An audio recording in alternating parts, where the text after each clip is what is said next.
खेतवा में बरखा बिना। जनता की आवाज़ में आप सभी दोस्तों का स्वागत है। नेहा सिंह राठौर का गाना आप भी सुनना चाहते हैं तो हमारे चैनल को लाइक और सब्सक्राइब जरूर कर दीजिए। तो आइए नेहा सिंह के झूमर गीत सुनवाते हैं, और वीडियो अच्छा लगेगा तो चैनल को लाइक जरूर कर दीजिएगा। तो आइए फिर सुनते हैं। बूझे नहीं खेतवा में बरखा बिना, फाटल दरार के बूझे नहीं हो। 9 साल में जाने का कैले सरकार के बूझे नहीं।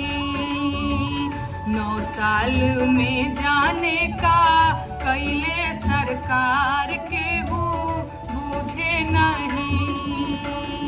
भादो आषाढ़ चाहे जेठ के घाम के बूझे नहीं।